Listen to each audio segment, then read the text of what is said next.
అందులో దాదాపు కొన్ని వేల మంది పనిచేస్తారు. ఎట్లా అంటే అవి ఎలక్షన్ చేసేటోళ్ళు, పోస్టర్లు ప్రింట్ చేసేటోళ్ళు, అతికేసేటోళ్ళు, నిలబెట్టోళ్ళు, వాళ్ళందరూ నిలగొట్టి ఈ రోజు కేవలం బీహారీలకు, పక్క రాష్ట్రాలకు ఉపాధి కల్పించే విధంగా ఈ కంపెనీలు మాత్రం చేస్తున్నాయి.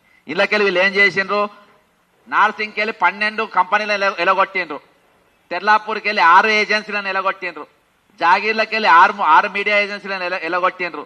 ఏది ఆర్ఎన్బి సంస్థ. ఇక ఆర్ఎన్బి లీలలు ఇట్లా ఇంట్లో కోమరెడ్డి వెంకరెడ్డి ఇది ఇక్కడ కాదు, ఇప్పుడు రాష్ట్ర వ్యాప్తంగా ఎక్కడెక్కడ బ్రిడ్జిలు ఉన్నాయి. ఇక కోమరెడ్డి వెంకరెడ్డి లీలలై ఫోటోలు చూపెడతా, ఈయన ఫోటోలు చూపెడతా. ఈయన ఇగో ఇప్పుడు వేస్తున్నటువంటి ఇవి ఇప్పుడు ఎలక్షన్లు చేసి వేస్తున్నారు. ఇవి ప్రభుత్వానికి నేను ఒక మున్సిపాలిటీల ఆర్ఎన్బిలో ఉన్న ఒక వింగ్ల ప్రభుత్వానికి 1000 కోట్ల రూపాయలు ఏ విధంగా గండు కొడుతున్నారో నేను చూపెడుతున్నా. 1000 కోట్ల రూపాయలు. మిస్టర్ రేవంత్ రెడ్డి గారు, మీకు డబ్బులు దొంగలను చూసినట్టు చూస్తారు కదా, నువ్వు నిజంగా ప్రజల పక్షాన నువ్వు పనిచేస్తే తెలంగాణ హితం కోసం పని దూరం చూసినట్టు చూస్తారు. నువ్వు దొంగ పనులు చేద్దామా, ఇవి దొంగ పనులు, ఇవి దొంగ పనులు. అందుకని దొంగను చూసినట్టు చూస్తున్నారు. నువ్వు దొంగ పనులు. ఇక నోటిఫైడ్ ఏరియా అంటే ఇక్కడికి వెళ్ళి ఏది శంషాబాద్ ఏరియా మొత్తం. ఇక ఇక్కడ భారీ స్కామ్, ఇక్కడ ఒక్క దగ్గర ఎంత పెద్ద స్కామ్ జరిగిందో చూపెడతా. నవనిర్మాణ్ కంపెనీకి ఇక్కడ 63 లక్షలకు మాత్రమే ఇచ్చిండ్రు. యాక్చువల్గా ఇక్కడ ఎంత ఉండాలంటే ఏజెన్సీకి ఇక్కడ అత్యధిక బిడ్డు సంవత్సరానికి 12 కోట్ల రూపాయలు ఇవ్వాలి. 12 కోట్ల రూపాయలు ఇచ్చేది మాకు 12 కోట్ల రూపాయలు మాకు వద్దు. రేవంత్ రెడ్డి అంటాడు మాకు 12 కోట్ల రూపాయలు వద్దు, నాకు 63 లక్షలు చాలు. నాకు 63 లక్షలకు 10 సంవత్సరాల వరకు నువ్వు శంషాబాద్ అంతా వాడుకో. అక్కడ వేరే ఏ బోర్డు ఉన్నా అన్ని ఉడబీకు, నీ మాత్రమే ఉండాలి, నువ్వు తప్ప వేరేవాడు పెట్టడానికి లేదు. 63 లక్షలే 12 కోట్ల రూపాయలు నాకు వద్దు అంటే ప్రభుత్వానికి ఎంత నష్టం? ఇక్కడ 11 కోట్ల 37 లక్షల నష్టం. మిస్టర్ రేవంత్ రెడ్డి గారు, 11 కోట్ల 37 లక్షలు ప్రతి సంవత్సరం. అంటే ప్రతి సంవత్సరాలకి ఎంత? దాదాపు 111 కోట్లు. 111 కోట్లు రేవంత్ రెడ్డి గారు ఒక శంషాబాద్నే నష్టం చేసిండు. తక్కిన వాళ్ళు అక్కడ తక్కిన అందరు కలిసి దాదాపు సంవత్సరానికి 3 కోట్ల రూపాయలు కడితే వాళ్ళు ఎవరు కట్టకుండా అదనంగా నవనిర్మాణ్ టెండర్లో ప్రస్తావించిన కింది మీడియా నిర్మించారు. విమానాశ్రయంలో అప్రోచ్ రోడ్ లేకుండా. ఇగో మీ నంబర్ కూడా చెప్తా. నవనిర్మాణ్ నేను ఏదైనా ప్రూఫ్ లేకుండా నేను చెప్పా. ఇంకో ఆయన నంబర్ కూడా పెట్టుకుంటూ చూడు. ఏది 9494300345. నన్నే కలవాలే. ఈరోజు 12 కోట్ల మైనస్ తోని నువ్వు ఎందుకు ఇస్తున్నావు టెండరు? నువ్వు దొంగవు. నువ్వు దొంగవు రేవంత్ రెడ్డి. ఇగో చెప్పింది దొంగవు. దొంగ దొరికింది ఇక్కడ ఇంకో దగ్గర. అర్థమైందా? నీ తెలంగాణ నువ్వు దొంగతనం చేసుకున్నా, నన్ను దొంగలను చూసినాడు చూస్తున్నావు అని అంటావు. ఇది నష్టము దాదాపు 100 కోట్లు. ఇక ప్రైవేటు ఎవరైనా బిల్డింగ్ల పైన నా బిల్డింగ్ పెద్దగా ఉంది ఇలా పెట్టుకోనికి వీల్లేదాడా ఏ ఉన్నా మాకు. ఎందుకంటే ప్రైవేట్ బిల్డింగ్లో పెడితే పైసలు కట్టాలి కదా, ప్రైవేట్ వానికి 4 రూపాయలు వస్తాయి అని రోవద్దు కదా. ఇది గవర్నమెంట్ జాగాలో పెట్టాలి. గవర్నమెంట్ జాగా అయ్యే జాగిరి కదా, గవర్నమెంట్కి రూపాయి కట్టే అవసరం లేదు. గవర్నమెంట్ గండి కొట్టాలి, గవర్నమెంట్కి పైసలు ఇచ్చే అవసరం లేదు. ప్రైవేట్ అయితే పైసలు ఇవ్వాలి. కాబట్టి గవర్నమెంట్లో పెట్టుకో, నా అయ్యే జాగిరి రాసి ఇచ్చేసిన నీకు పెట్టుకో అని చెప్పేసి ఇక్కడ నోటిఫైడ్ ఏరియా అంటే శంషాబాద్ ఏరియా మొత్తం నోటిఫైడ్ ఏరియా. అక్కడ 1200 కోట్ల రూపాయలు ఈరోజు బాధాప్త నష్టం. అక్కడ మున్సిపాలిటీలకు కూడా నష్టం. ఇక ఇది అయిపోయినాక నెక్స్ట్ కంటోన్మెంట్కి వచ్చిండ్రు సార్లు. ఇక్కడ ఆగలే. నెక్స్ట్ కంటోన్మెంట్ పక్కకు పోయిండ్రు. కంటోన్మెంట్ లా 25 యూనిపోల్స్, 10 కంటినేటర్లు. ఇవి మొత్తం ఎవరికి ఇచ్చిండ్రు? లెటర్ ఆఫ్ అగ్రిమెంట్ నవనిర్మాణ్ కంపెనీకి ఇచ్చిండ్రు. మొత్తం వేరేవాడు రానికి వీల్లేదు. ఇక్కడ ఇదైపోయిన తర్వాత ఎల్ఈడి హోల్డింగ్లు, హెచ్ఎంఆర్ఎల్ టెండర్లు 80. ఈ టెండర్లో కూడా మొత్తం నవనిర్మాణే. ఎవరు నవనిర్మాణ అంటే అనుముల కృష్ణారెడ్డి. తెలంగాణ దగా చేస్తున్నది, మోసం చేస్తున్నది, కొనసాగిస్తున్నది రేవంత్ రెడ్డి సాబ్. మీరు ఏం కేసులు పెట్టుకున్నాకేం ఫరక్ పడదు. ఇక్కడ మొత్తం సాక్ష్యాలతో సహా ఉన్నాయి. ఇందులో ఏమన్నా అబద్ధం ఆడితే జైల్లో పెట్టుడు కాదు, నా డైరెక్ట్ ఉరిదీయుండ్రి. నేను చెప్పింది అబద్ధం అయితే ఉరిదీయుండ్రి. నా జైల్లో పెడితే బెయిల్ కూడా తెచ్చుకోండి. ఇది కూడా ఛాలెంజ్ చేస్తున్నా. అన్ని దొంగ మాటలు. తెలంగాణలో 1200 మంది తిన్నరగా చచ్చిపోలేదు. వాళ్ళు 80 హోల్డింగ్లు 150 పెంచుతారంట. ఇక పెంచి అక్కడ ఉన్న స్థానిక నాయకులు మేము అందరం కూడా పంచుకుంటారట. వీళ్ళు ఒకరిద్దరు కాదు. అందరు పంచుకుంటారు. ఇక ఇదే అయిపోయినాక ఇప్పుడు తాజాగా మీరు ఇక్కడికి డైరెక్ట్ కేబీఆర్ పార్క్ ఆడిపోతే అడుగుతుంది. కేబీఆర్ పార్క్ లా మల్టీ లెవెల్ పార్కింగ్ తెలంగాణ అంతటా ఇతర ఏజెన్సీల జిఎస్ఎంసీ స్టాండింగ్ కౌన్సిల్ ప్రాజెక్ట్ గురించి అభ్యంతరం చెప్పినప్పటికీ అది కేటాయించింది. ఇగో ఇది ఇప్పుడు కేబీఆర్ పార్క్ అని నడుస్తుంది స్కామ్. ఇప్పుడు ప్రెసెంట్ లైవ్ మీ పోతే అక్కడ దొరుకుతుంది. ఇది ఇవన్నీ కూడా ప్రభుత్వానికి ఆదాయం తెచ్చేటి మిస్టర్ రేవంత్ రెడ్డి. ఇవన్నీ ఆదాయం తెచ్చేది. నువ్వు కరెక్ట్ చెప్పినావు, నువ్వు దొంగవే నువ్వు. అర్థమైందా? ఇక ఇక్కడికి వెళ్ళిపోయాక వరంగల్ మీద పడ్డారు. ఇక ఇప్పుడు వరంగల్ మీద పడి వరంగల్ సెంట్రల్ జైలు ఏమో గత ప్రభుత్వం కుదబెట్టి కథ చెప్తా. ఈ టెండర్ నవనిర్మాణ అసోసియేట్స్ వరంగల్ కూడా నవనిర్మాణ అసోసియేట్స్ కేటాయించారు. మరియు ఏజెన్సీ వరంగల్ మున్సిపాలిటీ పరిధిలో ఉన్న అన్ని హోల్డింగ్లను తొలగించాలని అక్కడ మొత్తం గుత్తద్దిపాదం తీసుకోవాలని చెప్పేసి ప్రయత్నం చేస్తుంది. ఇక్కడ పీపీపీ అనేది లేకుండా చేస్తుంది. అదే వరంగల్ మొత్తం ఏకచక్రాధిపతి లెక్క చేస్తుంది. నల్గొండ జిల్లా అట్నే చేస్తుంది. ఇదైపోయిన commissioner and director municipal administration. ఈ ఆఫీస్ ఎక్కడ ఉంటుంది తెలుసా? ఇప్పుడు మున్సిపాలిటీలకు సంబంధించిన అన్ని స్కామ్లు జరిగేటి ఎక్కడ అంటే ఈ మాసప్ ట్యాంక్ దగ్గర మున్సిపల్ అడ్మినిస్ట్రేషన్ ఉంటుంది. ఆ మేడం గారిని కూడా నేను కలిసిన. అందులోకెళ్ళే ఈ జీవోలన్నీ బయటికి అందులో కూడా ఉంటారు కదా భారతీయులు. ఆ భారతీయులకి వెళ్ళి నేను జీవోలు బయటికి తీసుకొచ్చిన. ఇక సిడిఎం ఇంట్లో వీళ్ళు సర్కులర్ ఇచ్చిన బాధాప్త సర్కులర్ ఏంటంటే 143551. ఇగో ఇది ఈ సర్కులర్ ఇచ్చి ఇక ఇప్పుడు హైదరాబాద్ కాదు తెలంగాణలో మొత్తం ఎక్కడ కూడా మీరు ట్యాక్సులు వసూలు చేయొద్దు.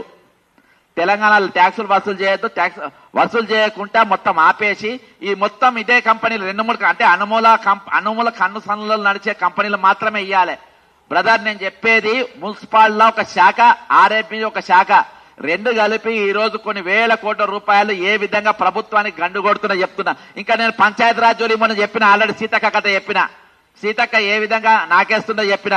ఇంకా వేరే ఇరిగేషన్ డిపార్ట్మెంట్లు చెప్తా త్వరలో. అర్థమైందా? ఇవి రెండే చెప్తున్నా. రెండిట్లనే వేల కోట్ల రూపాయలు వస్తే తక్కిన డిపార్ట్మెంట్లలో మనకి ఎంత ఆదాయం గండి కొడుతుండ్రో మీరు అర్థం చేసుకోవాలి. ఇక తెలంగాణలో పేర్కొన్న సర్క్యులర్ 14 నెలల నుండి ఎటువంటి పన్నులు తీసుకోవడం లేదు. ఏది అక్కడ ఉన్న వేరే ఈ 200 దాదాపు 1000 అడ్వర్టైజ్మెంట్ కంపెనీలకు వెళ్ళి ఇవ్వని దగ్గర కూడా రూపాయి తీసుకోవద్దు. అందరినీ ఊడబీకాలే. వాళ్ళు ఊడబీకుంటే మనం హైడ్రా పెట్టుకున్నాము. ఇవన్నీ వాళ్ళే ఊడబీక్తారు. ఇవన్నీ ఊడబీకాలే. కూడబీకి ఎవరికి లాభం చేయాలి? రేవంత్ రెడ్డి. తెలంగాణ దాదాపు 800 నుండి 1000 ఏజెన్సీలు మరియు వాటిపై ఆధారపడ్డ కంపెనీలను, ఉద్యోగులను, కాంట్రాక్టర్లను నిరుద్యోగులయ్యేలాగా ఈ ప్రభుత్వం చేస్తుంది. నీకు అప్పుముట్టడే కాదు, నిరుద్యోగులను పెంచడంలో కూడా ఈ ప్రభుత్వం ముందు వరుసలో నిలబడ్డాడు రేవంత్ రెడ్డి గారు. పైన పేర్కొన్న ఏజెన్సీలు 6700 నుండి దాదాపు 800 ఏజెన్సీల వరకు ఈ రోజు ఆధారపడ్డ కంపెనీలు అన్ని కూడా ఊడబీక్తుంది. నవనిర్మాణ అసోసియేట్ జిహెచ్ఎంసీ ప్రకటనల విభాగంలో 150 కోట్లు డిఫాల్టర్ గా ఆల్రెడీ కంపెనీ, ఈ నవనిర్మాణ కంపెనీ, కృష్ణారెడ్డి కంపెనీ ఎక్కడ డిఫాల్టర్ ఉంది? 150 కోట్ల రూపాయలు డిఫాల్టర్ గా ఉంది. మరియు ఎంఎస్ యాడ్స్ ఏజెన్సీ పేరుతో ఉంది. మరియు కుక్కర్పల్లి మినీ స్టేడియం టెండర్లో జిహెచ్ఎంసీ కూడా డిఫాల్టర్ గా ఉంది. కాబట్టి ఇవన్నీ డిఫాల్టర్లు పెట్టుకొని వీళ్ళని తీసుకొచ్చాము. ఇంకోటి టార్గెట్ అనే సంస్థ కూడా కృష్ణారెడ్డి తీసుకొని, టార్గెట్ ఎవరిది? ఇది వరకు ఐ క్యాచ్, ఇది కూడా డిఫాల్టర్ గా ఉంది. ఇది కూడా బ్లాక్ లిస్ట్ లో ఉంది. బ్లాక్ లిస్ట్ లో ఉన్న వాళ్ళు ఏం చేసిండ్రు? కొత్త కంపెనీ, అదే మనుషులు కొత్త కంపెనీ పెట్టిండ్రు. కొత్త కంపెనీ పెట్టి టార్గెట్ పేరుతోని ఈ రోజు ముందుకొచ్చే పరిస్థితి ఈ రోజు ఉన్నది. కాబట్టి నేను ఒకటే చెప్తున్నా, ఈ రోజు ప్రజలను ముంచుడు, తెలంగాణను ముంచుడు, తెలంగాణ పరిస్థితి బాగలేదు, తెలంగాణ ముఖ్యమంత్రి అంటే ఎవడు అప్పిస్తలేడు, తెలంగాణ ముఖ్యమంత్రి పేరు చెప్పగానే అపాయింట్మెంట్ ఇస్తలేరు, చెప్పులు ఎత్తుకపోనికి వచ్చినోడు చూసినవు అని చెప్పి తెలంగాణ పైన ఉన్న గాయాన్ని నువ్వు రేపుతున్నావు. మా ఆత్మగౌరవాన్ని ఈరోజు మాకు ఇక్కడ మా బతుకుల కంటే, మా ప్రాణాల కంటే ఆత్మగౌరవం అనేది ఎక్కువ అని చెప్పేసి తెలంగాణ బిడ్డలు నవ్వుకుండా తమ ప్రాణాలు ఇచ్చిండ్రు. ఇది తెలంగాణ బలిదానాలతో నెల తెలంగాణ. నీకు దాంతో సంబంధం లేదు కావచ్చు, ఉద్యమానికి నీకు సంబంధం లేదు కావచ్చు. ఈ రోజు నీవు ఏది మన తెలంగాణ ద్రోహులతోని, చంద్రబాబు నాయుడు లాంటి వాళ్ళతో నువ్వు చేతులు కలిపి తెలంగాణ దగా చేయనికి ఆ రోజు నువ్వు పన్నుగన్నావు కావచ్చు. కాబట్టి వాళ్ళ ప్రాణాల విలువ తెలియదు కావచ్చు నీకు, కానీ మాకు దానికి విలువ ఉంది. ఈరోజు 4 కోట్ల మంది హృదయాలను గాయపరిచినావు నీ మాటలతోని. కాబట్టి అటువంటి ముఖ్యమంత్రి తెలంగాణకు అవసరం లేదని చెప్పేసి ఈ సందర్భంగా నేను ఆయన రాజీనామా కోరుతున్నా. ఆయన రాజీనామా కోరుతున్నా. ఈ రోజు 1-2 కాదు, ఈ రోజు ఒక్క డిపార్ట్మెంట్ లో, 2 డిపార్ట్మెంట్లోనే నేను లక్షల కోట్ల రూపాయలు ఏ విధంగా నష్టం చేసిండ్రో నేను చూపెడతా ఉన్నా. కాబట్టి కాబట్టి మీరు ఇక తక్కిన డిపార్ట్మెంట్లలో ఏ విధంగా ఆదాయం గండి కొడుతుండ్రు, ఏ విధంగా ఆదాయం దిగమింగుతుండ్రు, ఏ విధంగా కావాలని తెలంగాణను అప్పుల పాలతట్టు చూస్తుండ్రు, ఏ విధంగా తెలంగాణను బలహీనపరుస్తుండ్రు. ఎందుకు ఎందుకు ఎందుకు బలహీనపరుస్తుండ్రు? హైదరాబాద్ మీద, సికింద్రాబాద్ మీద అక్టోబర్ నెల, నవంబర్ నెలల దాదాపు నెల రోజుల పాటు 144 సెక్షన్ పెట్టిండ్రు. ఎవరికి తెలియదు ఎందుకు.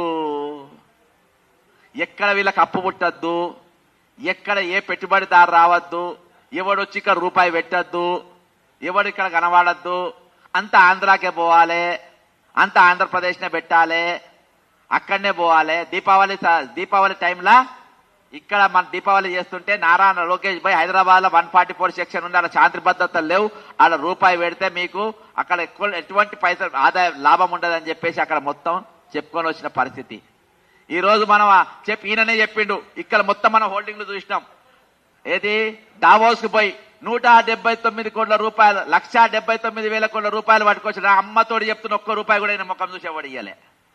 ఢిల్లీలో అపాయింట్మెంట్ ఇయ్యనోడు అంట, ఈయనకు దావోస్ కు పోతే ఈయన మాట్లాడిన ప్రెజెంటేషన్, ఈయన మాట్లాడిన భాష చూసి అంట, ఈయన ఇచ్చిన ప్రెజెంటేషన్ చూసి అంట, ఈయన ఐటీ మీద హైదరాబాద్కి వస్తే ఏ విధంగా పవర్ పాయింట్ ప్రెజెంటేషన్ చూసి అంట, ప్రపంచ దేశాలన్నీ 1,70,000 కోట్ల రూపాయలు మేము తెలంగాణ పెడతాము, ఇక ఇంత పోటు మొగడు ఎవరు లేడని చెప్పి వాళ్ళు వచ్చిందంటే ఎవరు నమ్ముతాడు? నువ్వే చెప్పినావు కదా నేను దొంగను నన్ను చూసి ఎవరు రూపాయి అప్పిస్తలేడు, ఎవరు బ్యాంకు రాణిస్తలేడు అన్నప్పుడు. జపాన్కు పోయిండు, జపాన్కి వెళ్ళి కూడా ఎక్కడ కూడా ఎవరు ఒక రూపాయి ఇయ్యలే. వీళ్ళే ఇక్కడికి వెళ్ళి ఇక్కడ ఈ రూపకంగా, ఈ దొంగ జీవోల రూపకంగా ఈ కోమటిరెడ్డి వెంకటరెడ్డి మరియు ఈ రేవంత్ రెడ్డి గారు అన్నతమ్ముళ్ళు వీళ్ళందరూ కలిసి ఒక 2 డిపార్ట్మెంట్ కాబట్టి వెంకటరెడ్డి చెప్తున్నా, వేమిన సీతక్క ఆల్రెడీ నేను చెప్పిన, ఈ 2 కలిపి దోచుకపోయిన పైసలు తీసుకుపోయి అక్కడ పెట్టడానికే వీళ్ళు తిరుగుతా ఉండ్రు. కాబట్టి ఈ రోజు నేను వాస్తవానికి చెప్తున్నా, ఈ ఒక్కొక్క డిపార్ట్మెంట్ వైజ్ గా ఇయాల్టి వరకు ఒక డిపార్ట్మెంట్ వైజ్ గా రివ్యూ మీటింగ్ లేరు. వీళ్ళు ఎదుర్కొంటున్నారు, మాకు దొంగ ఆఫీసర్లు కావాలి, పేరు మోసిన గజ దొంగ ఐఏఎస్ ఆఫీసర్ కావాలి, పేరు మోసిన సివిల్ సర్వీస్ అసలు దొంగలు కావాలి, మనకు ఐఏఎస్ ల దొంగలు దొరకకుండా రిటైర్డ్ అయిన దొంగలను తీసుకొచ్చుకొని మనం పెట్టుకుందాం మనము అని ఈ రోజు రామకృష్ణారావును చీఫ్ సెక్రటరీగా పెట్టుకున్న అన్హోర్ని, నవీన్ మిట్టల్ను కొనసాగిస్తుండు, రంజన్ పెట్టుకున్నాడు. ఈ రోజు వీళ్ళంతా దొంగలే, వీళ్ళు గజ దొంగలే, వీళ్ళందరినీ తీసుకొచ్చుకొని పెట్టుకున్నారు. వీళ్ళు ఒక్కొక్కరి మీద 100 కోటి కంటెంప్ట్ కేసులు ఉన్నాయి. వీళ్ళకు రాజ్యాంగం అంటే నమ్మక విశ్వాసం లేదు, గౌరవం లేదు, చట్టం అంటే గౌరవం లేదు, కోర్టులు అంటే గౌరవం లేదు. అవి ఏవి ఇచ్చిన జీవోలు కూడా ఏవి కూడా లేవు. ఇక పీపీపీ నెక్స్ట్ రౌండ్ లో పీపీపీ ప్రాజెక్ట్ చెప్తా.